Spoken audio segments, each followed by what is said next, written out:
The following Let's Play has been rated not safe for young children. Any attempts to break the game are for entertainment value only. However, if any typos happen to be found, The wailing is always there now. I no longer entertain any idea of rest. I went out on my own today and got no more than 50 feet before an irresistible need to return to camp came over me. I scrambled, like a petrified child, through the dark, more frantic than I have ever been in my life. It was the dark. It was trying to consume me. All I felt upon stumbling back into our squalid length of corridor was intense but bizarre relief to find that it was still where I had left it. I no longer know if any other members of the team still occupy it with me. All I wanted was my corner, cowering between two stacks of unused equipment that I can no longer readily identify. Alright, you were right to trust your doubts. They have saved you. Hello everyone, welcome back to this game. So today, we are going to be doing things a little bit differently. At this point, the stream has already ended. I already know what lies behind this door. However, when you guys last left off, we found this here field journal on a dead janitor, and the field journal has a lot of text in it. So much text that I decided that, it's probably not going to be very entertaining if I spend the next 10 minutes of this stream reading this journal, and so I ignored the journal and moved on. However, since the stream has ended, I took a little glance through the journal, and it turns out that the journal kinda sorta involves this door here. And so, here's what I'm going to do. For this episode, I'm going to read the journal, and then the next episode we will resume the stream. I'm actually going to upload the next episode right after this one, so for those of you who aren't interested in the journal, you'll have the option of skipping the journal and moving on to the next thing just like I did. Is this a thing? No, it's not a thing. It looked like a bulletin board that held lore like the one I missed earlier, but it's not. Anyway, let's go ahead and take a look at this here journal. City of Verdam Research Institute. And it opens automatically. Do you mind? I'm still looking at the cover. Field Journal. Dr. F. Zaley, 47th Study. Alright, this is going to take a bit. Study objectives. To either confirm or refute rumors of visible disembodied animus, whatever that is, roaming the city's lower sublevels. We will focus our attention on sublevel 33, the former accommodation block, which features most prominently in the reports/stories we have gathered. We will descend on foot, permitting greater secrecy of movement, and establish a base camp in the region of Section 33-C. The study will be conducted for a duration of not more than 3 weeks. That's quite a long time to be hanging out down here.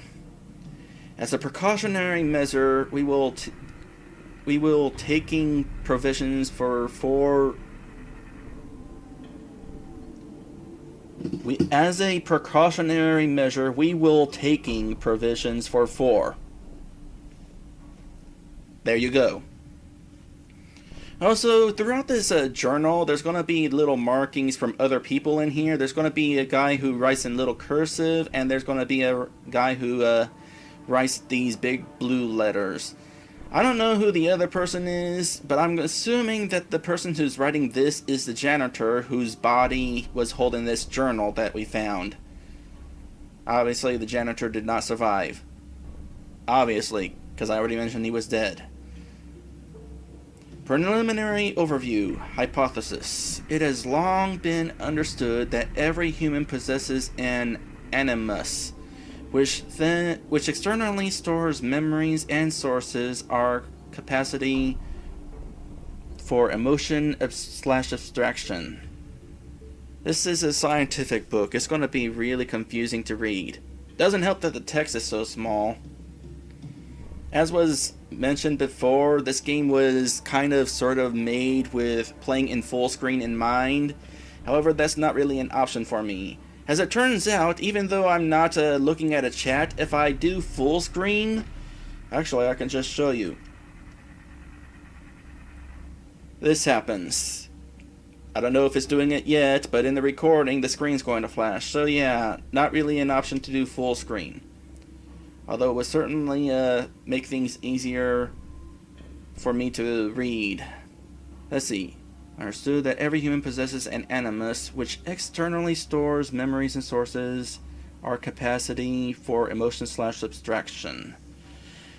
Beyond these observations of function, however, the relationship between animus and physical body is barely understood. Externally stores memories. So animus is like a phantom backup drive or something? Experimentation has repeatedly shown that animus can develop defects just as the physical body can contract illnesses. These defects invariably leave the individual imbecilic, makes him an imbecile, or vegetative, proving the importance of animus in terms of cognitive function. This is the extent of scientific certainty in this field. Animus are intangible and invisible, to be detected only by an extremely convoluted experimental process using sensitive instrumentation. This has made useful analysis of them prohibitively difficult. Well, it makes analysis difficult. Only the animus's owner has access to it, and even this arrangement is not interactive, i.e. an owner cannot question their animus any more than they can question their internal organs. Though that would be pretty interesting.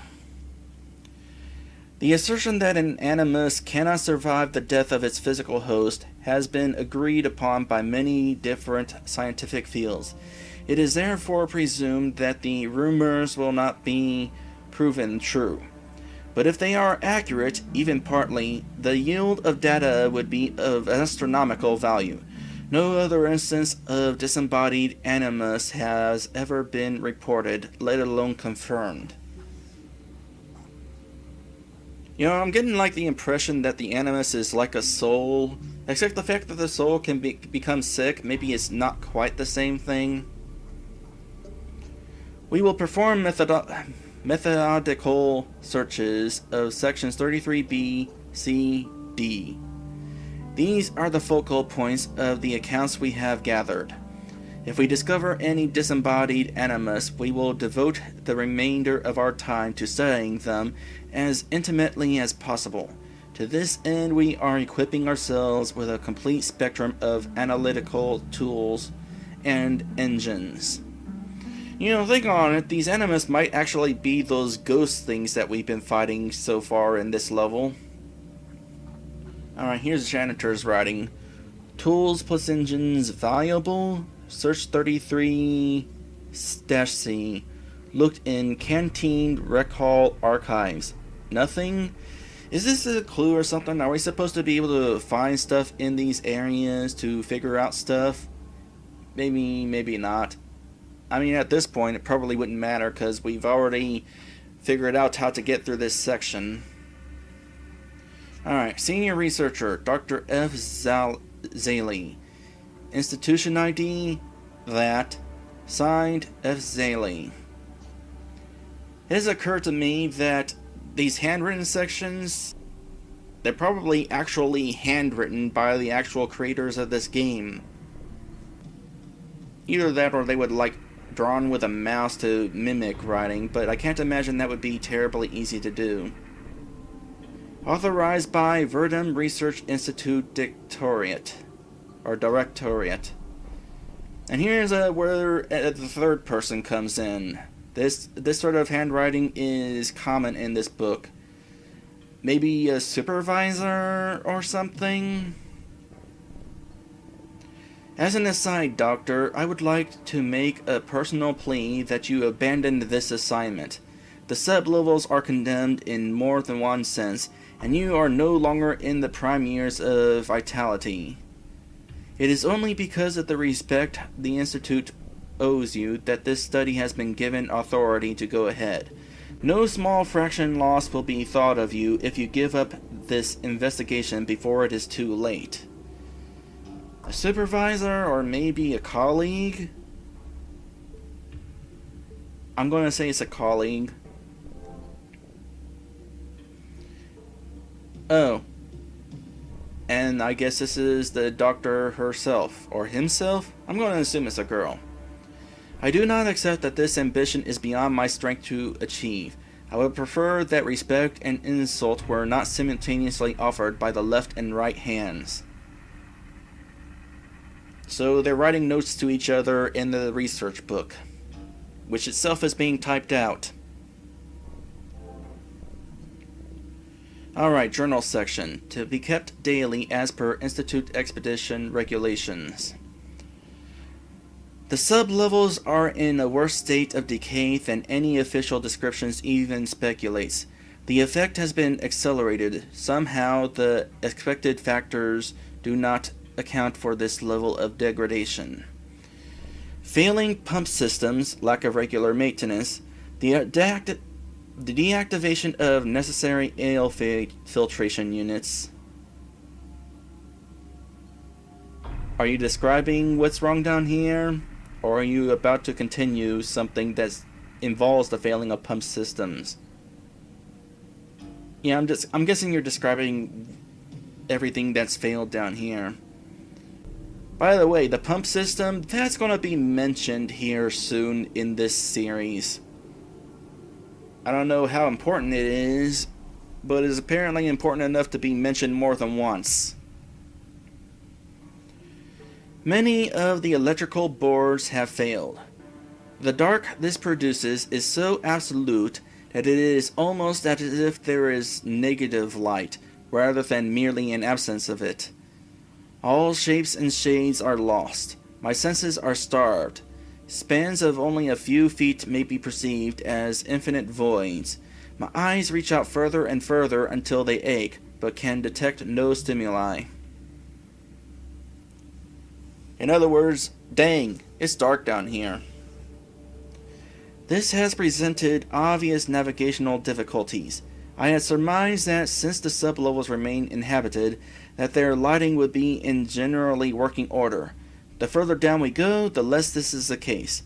Our party is replete with torches, but has unanimously decided that use of them poses too much of a risk whilst we moved around. We have not directly encountered any of the denizens, sometimes given the derisory moniker of crazies. Derisory moniker? But we are constantly reminded of their presence. Chilling laughter irregularly reverberates along corridors and through open spaces. Yeah, we heard the chilling laughter when we reached the bottom of that elevator. The team is already unnerved, but determination is holding. We established camp a few hours ago. It is no more than an elected space to pile our things. Sub-level 33 is extremely cold as well as impenetrably dark, and a slimy film stubbornly coats everything. I have never known a base to be so thoroughly unwelcoming. Restorative sleep will be difficult, if not impossible. The impact of this upon our pertinent faculties remains to be seen. Restorative sleep. I would have just said good rest. Proper rest. The team has refused use of the lamps and portable generators we brought. They cite reasons of safety. We discussed the matter briefly, but I was disappointed to find that objectivity has seemingly already abandoned them. Many moaned about oppressive feelings and vague certainties that the danger was more than a threat of physical violence. Apparently, the janitor has taken note of the lamps and generators. Unfortunately, these lamps and generators we have not found. Well, we found a lamp, which has definitely been helpful, but no generators. For some reason, I could not bring myself to argue the point. Only an hour later I understood, as the same foreboding sensations began to infect me as well. It is like an unshakable weight, a grim exaggeration of all irrational fears that surpasses mere paranoia in the face of the unknown. That extra sense which detects watching eyes and unseen presences is fully stimulated. I have managed to organize a meager assessment of our location and a setup of some instruments, but cannot seem to bring these priorities into any clearer focus than a peripheral blur. I fear for the productivity of this expedition. To RI, or is that RL? RI, I'm going to say RI. To RI. I am beginning to see that you may have been right to question the likely success of this study. I can say sincerely that vanity and rashness have never been my motivations for a pursuit of a subject. Was I really so ignorant in this case? Whoever RI is, they're not going to see this. Also, why are you suddenly typing this out when you are writing? Why are you suddenly writing this out when you could have just typed it out in here? Is this like to make sure that people know that it's an unofficial statement? Today I opened the letter that my wife gave me before I departed. Okay, so the doctor is in fact male. Or a lesbian. Let's go with that. I had almost completely forgotten it. How apt that apparently is. Yeah, that's pretty apt, I guess. That I once relished the ghostliness of this place. There's a sentence in there somewhere. The things of significance it blinded me to. How could I have been so unaware of her intense anxiety? Was I really so buoyed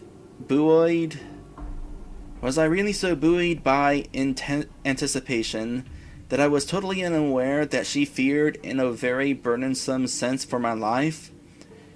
I cannot complain that the pressure overcame her.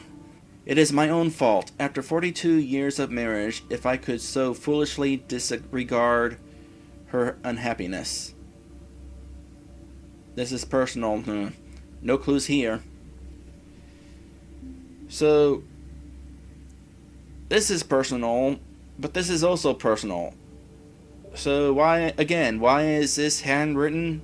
Did they happen to run out of ink in the typewriter at the time? Maybe we were playing Resident Evil.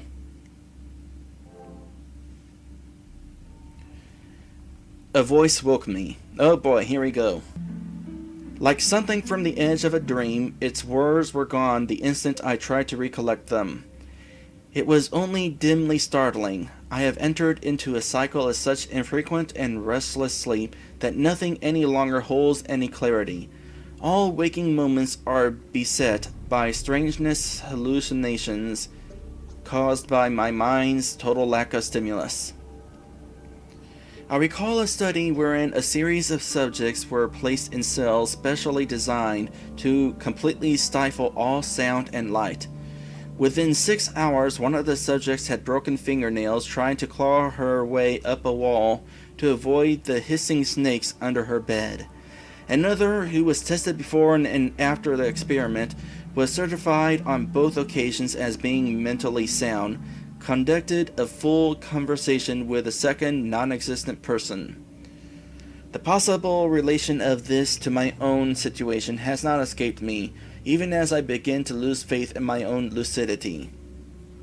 You know what would help with that situation? Is if you talked with your crew who you brought with you. Several members of the team have become... How do you type across between pages like that?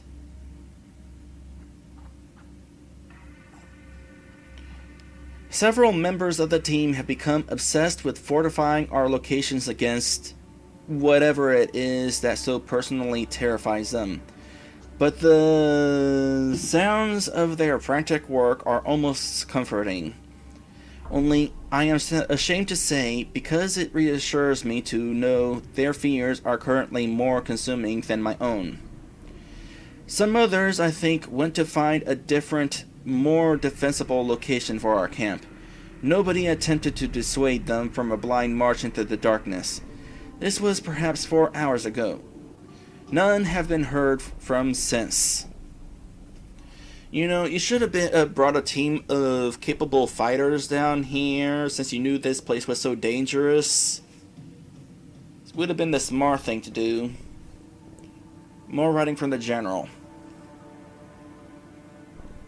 This guy is crazy. Searching for this gear might be a total waste of time. From Corver's ninth study, inside the human mindscape. The human brain conducts many entirely automatic operations, independent of conscious instruction. One of these is the constant search for sensory information to process, even where none is available. Under such conditions, the brain does not accept inactivity and will often, in extreme cases of sensory deprivation, defer to the imagination for stimuli to analyze. This results in hallucinatory episodes that are, to the individual, difficult to distinguish from reality. Janitor again. Where the is this camp?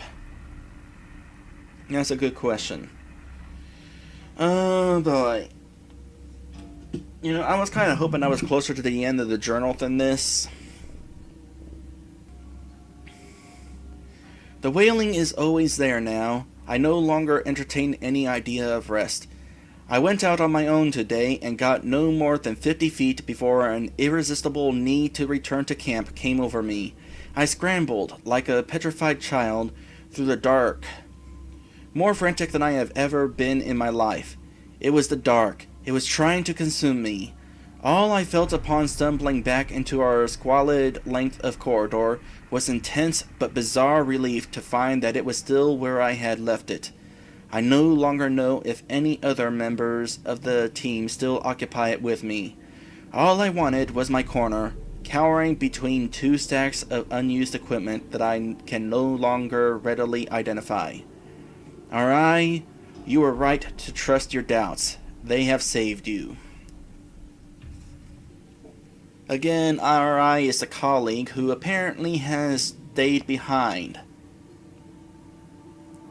RI is probably still alive. Unless RI died of old age by this point. No telling when this thing was written. It comes from somewhere in 33C. I went there, feeling my way, following its lure. I have no will to resist it now, or perhaps it is not will but desire. Nor can I render into any intelligible language what it is that pulls me. At first, I was convinced that it was my researcher's curiosity, the drive towards explanation and understanding that has propelled me through my tenure with the Institute. But that impulse is diminished now, though I cannot say why. It is no mixture of intrigue, curiosity, or outright fascination that moves me towards that voice. I fear it is the only thing left to me. And then we come to all this.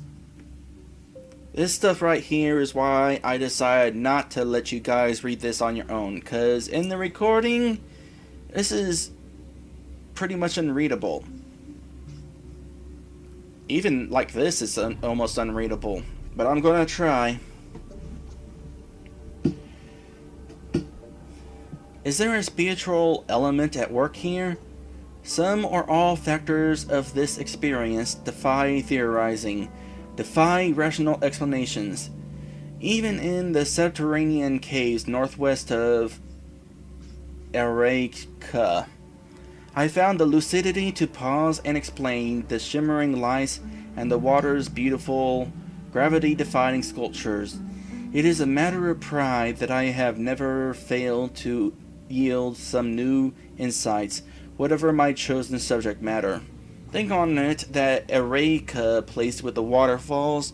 I wonder if eventually in this game we'll be visiting it, whether it'll be in the demo or in the finished game. The spiritual dimension has routinely eluded me. I have never encountered evidence for its existence beyond the convictions and blind faith of its adherents. But perhaps I have been ignorant all along. Perhaps I am finally being allowed to see that expirism is not the unit by which we should strive to measure the world. Perhaps faith is the only true virtue. The old nomadic tribes of northern Erias. Oh, so Erias is the world we're in, or at least the country. The old nomadic tribes of northern Erias were pulled through atrocious harvests and lingering winters by belief in belief. I had to stop there because it really saying belief in belief. It looks like it's saying belief in belief. History of their isolated culture reveals a primitive personification of the sun before its death and replacement. They maintained that while it may be capricious, they maintained that while it may be capricious, it was not so hostile as to ever abandon them completely. The methodology of scientific inquiry may be entirely wrong. What if applying facts to theories is backwards? What if understanding is a distant interior to acceptance? Rather than stubbornly deny what senses detect, we should operate under the assumption that true objectivity is impossible. How much easier would life be if humans could float on the consolations and supposed comforts of faith, unadulterated by honest reasoning and rationale? I no longer know how long I have been down here, let alone how long I have been alone. By my own new reasoning, then, I will concede that the faith may be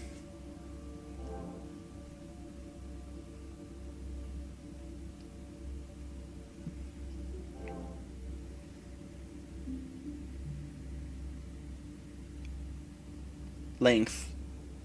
I will concede that the length may be, and we don't know.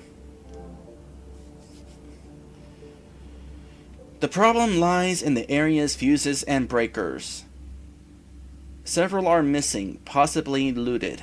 After many hours, perhaps days, of stumbling through this area, no longer certain of where its exits lie relative to me, I managed to pull the right breakers in the correct combination. So now we're getting into stuff that we've already done, but here's where we get to the door. There is a door along the eastern corridor. As I shine my torch on it, the words "Do not open" are illuminated. All of a sudden you're using torches. Didn't you all agree to not use torches and kind of just wander blindly?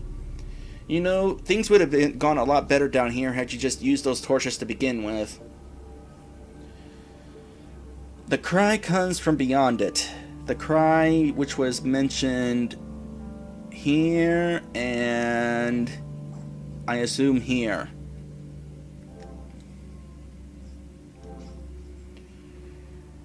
The cry comes from beyond it, the source of all my longing. The light above the door was red, but I have successfully turned it green. Exactly how, I have forgotten. All method eventually abandoned me, and the work was nothing more than trial and error. Long, tireless driven. Now that I have released the seal, there is only one step left to take. I am about to proceed inside, finally to meet what melancholy force that layers this place with its corroding sadness.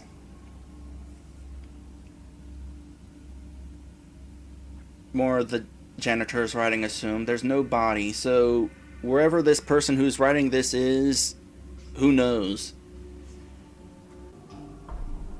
My parting words shall be these, that I am no longer afraid and shall not die. For whoever I had been exists now solely in the memories of those who loved him and is no longer burdened by mortality. Meanwhile, the janitor found the door he's going on about, but the light was red, couldn't get it open. So somewhere along the way, maybe this person got out of there alive, which would explain why there's no body, and locked the door again. After all, whatever is in there must be pretty freaky. However, whatever that thing is, does not get written down, because that's the end of the journal. Well, the journal's read, so that leaves only one thing. If you enjoyed this video, by all means, like, comment, or subscribe. A little friendly attention can help bring me even more. And for even more Let's Playing goodness from myself and from others, check out RPGMmag.com. Link is in the description. My gosh, I have never seen something that was so hard to read.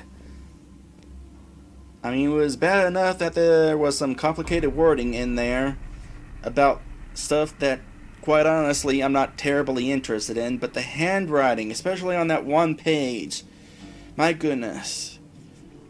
But yeah, the journal has pretty much ended in a cliffhanger, and so shall we. Next time, we're going to find out what exactly is behind this door.